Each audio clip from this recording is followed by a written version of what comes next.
Hi, fourth graders. We are here to talk about metric units of capacity, which basically means liquid and how do we measure it in the metric system. Okay, we know that our units, we use gallons, we use quarts, cups, pints, all of that, right? So we're going to talk about what they use in the metric, and we're going to be using our prefixes like milli and kilo and deca and centi and all of those, okay?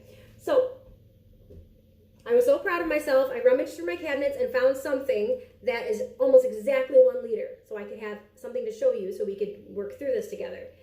And this is actually the second time I'm doing this video. Nothing's going right today. So second time doing this video. I was halfway through doing this video when I realized that they also use maple syrup on their chart. So I guess it wasn't an original idea that I had. But nevertheless, I'm using maple syrup to show you that this is a liter. Okay, L-I-T-E-R. This is a metric unit of capacity. And we're going to use the prefixes in front of the word liter to talk about amounts that are less than a liter, and then we're going to talk about amounts that are more than a liter. Okay, so first one, I don't think I can put that there. I'll have to put it over here. First one we're going to talk about is a deciliter. Now, because you see that I in there, that should remind you, okay, that means it's inside of a liter, and deci means 1/10. So 10 deciliters would fit inside of here. 10 deciliters. That's a decent amount. That'd be a lot of syrup to put on your stack of pancakes. A deciliter, okay, is a tenth of this. Okay? Now, a centiliter is 1/100th of this liter. So that would be 100. I could get 100 uses out of this if I only squirted about a centiliter on there. And then a milliliter would not be enough for a person's pancake. A milliliter is tiny. It's like a few drops. I had a little medicine cup for when I did this. Oh, here it is. Something you might have at your house that has milliliters on it, which is ml, would be like a medicine cup. And this is right here. This tiny little line is already 2.5 milliliters. So 1 milliliter would be just, I don't even know if it would cover the bottom of that cup. So milliliters are tiny. It's like a little eyedropper, or not less than that, okay? So milliliters are little, and milli means 1/1000th. So 1,000 milliliters would fit inside of a liter. Okay, so why would they have something so small? For medicine. They use a lot of, like, milliliters is often used for measuring out medicine. Okay, so milli is the smallest liter, milliliter, and then centiliter, 1/100th. That's not very much. And then a deciliter, okay, it's a little bit more, 1/10. Okay, I could get 10 in there. And now we're going to talk about the ones that are bigger than a liter. Okay, which would be these three right here. Deca in front of liter means 10 of these. If I had 10 things of syrup, okay, that's a deciliter of syrup. Okay, if I had 100 of these, I use hectoliter, a hectoliter of syrup. Okay, and then if I had 1,000 of these, that would be a kiloliter. 1,000 of these is a kiloliter. Okay, so that's the big one. Now, one thing that they show is that a quart, which we're used to talking about quarts, that is just a tiny bit smaller than a liter. You can barely tell the difference. Quarts and liters are super, super close in how much they will hold. Okay, but in case you ever need to know, if a worksheet asks for something, a liter is just a little bit bigger than a quart. Liters are just a little bit bigger. Okay, and then we know gallons are bigger. 3.5, actually 3.25 liters would fit inside of a gallon. So gallons are definitely the biggest. Okay.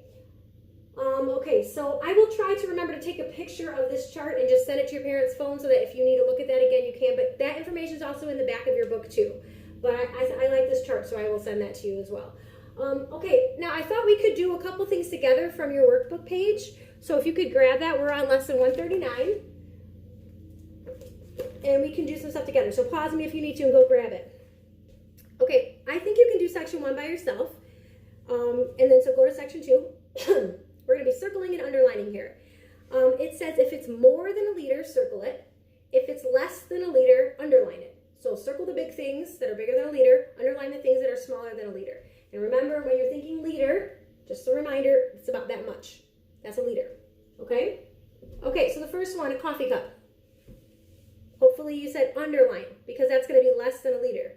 Although I do have one really big, huge Starbucks coffee cup that's bigger than that. But normal coffee cups, underline, smaller than a liter. Next, a car gas tank. Circle it. It's more than a liter. Bathtub. More or less than a liter. More. Circle it. Okay, go to the next row. We're going down. Kitchen sink. Circle it. That's bigger than a liter. A juice glass, that's less than a liter, so underline it. Swimming pool, more than a liter, definitely, so circle it. Okay, the last row, picnic jug, a big, huge jug of lemonade or something, that's going to be more, so circle it. A tablespoon, less than a liter. An eyedropper, definitely less than a liter. Okay, underline those, because those are less. Now, the next section is what I really wanted to work with you on. It is crossing off, it says, well, I'll just read it. Cross out the measurements which would not be an approximate answer or estimation for each question. And there might be more than one correct answer to each question. So we're not going to cross off things that would work. So let's just start. First one, it says, how tall are you? How tall are you? And then they're going to give you 4 options of what would be a good answer for someone about your age, how tall. Okay? So the first one they say is 25 centimeters. So let me show you. 25 centimeters is from here to there. For how tall are you as a 4th grader? No, that doesn't make sense. So cross that one off. The next question, how tall are you? They said 5 meters. This is a meter stick. That's 1. It goes up to there on me. 5 meters? No, that does not make sense. So cross that one off too. That'd be like a giant. Okay, next. Okay, 14 DMs. That's decimeter. I think about that. Decimeter. Okay, that's your hand. That's the one that's your hand. So 10 would be here. That's 10 decimeters. And then 4 more. 1, 2, 3, 4. Yeah, you guys are about that tall. So 14 decimeters does make sense, so don't cross it out. And then the other one, 4 1/4 feet. Same idea. It'd be about that. That's about where you guys are at. Unless some of you guys have gotten taller than me since we've been on this little distance thing. Hopefully not. So leave that one. You should have left 14 decimeters and 4 1/4 feet for that one. Those are both good answers. Next. How long is a new pencil? So think about a new pencil that hasn't been sharpened yet. The first choice they give you is 20 millimeters. So milli, oops, gotta flip it. Milli are the little teeny tiny, so they want to say 20 of those.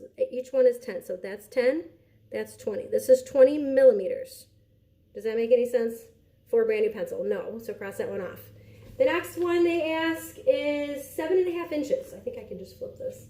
Okay, 7.5 inches. There's 7.5. That's a pretty decent amount for a brand new pencil, so I'd leave that one. And then they say 2 inches. I'm pretty sure you know. Brand new pencil? No, cross that off. And then 20 centimeters. So flip it back over. We can check that. 20, there's 10. 20 centimeters for a brand new pencil, that's pretty decent. So I'd leave that one. Okay, number 3. How much do you weigh? Okay, the first option is 50 grams. And we haven't talked about grams too recently, so I brought a gram. We had these in class. This is a gram. We would hold them. They feel like nothing, like a paperclip or something. That's 1 gram. So how much do you weigh? 50 grams, 50 of these still wouldn't be very much at all. So no, cross that off. That's 50 grams, no. The next one is 50 kilograms. Okay, let's think about kilograms. A kilogram, we said, is about a little over 2 pounds. Okay, so 50 kilograms would be a little more than double, so it's a little over 100 pounds. That's a normal estimate for how much you would weigh. So leave that one. 50 kilograms, that's decent. Okay, 100 pounds. We just said, yeah, 100 pounds, that's normal weight. 100 milligrams. Okay, this is a gram again. A milligram is, I can slice this up into 1,000 pieces, and one of those little slivers would be a milligram.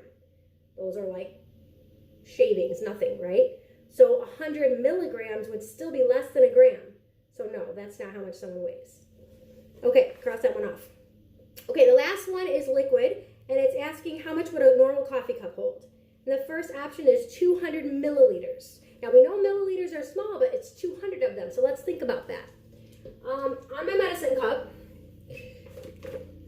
okay, 10 milliliters is right there.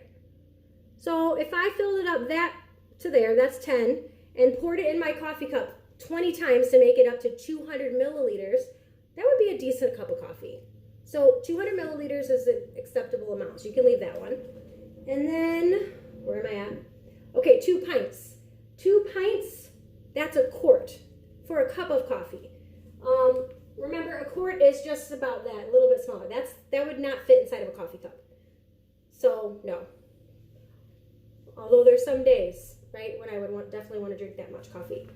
Next, okay, 20 liters. Oh my goodness. For fitting inside of a coffee cup. 20 liters. 20 of these. No. Cross that off. And then the last one is a half of a pint. Okay, a half of a pint would be probably about up to right about there. That's pretty good. That's a decent amount of coffee. That's about a cup of coffee. A half of a pint. So yes, leave that one.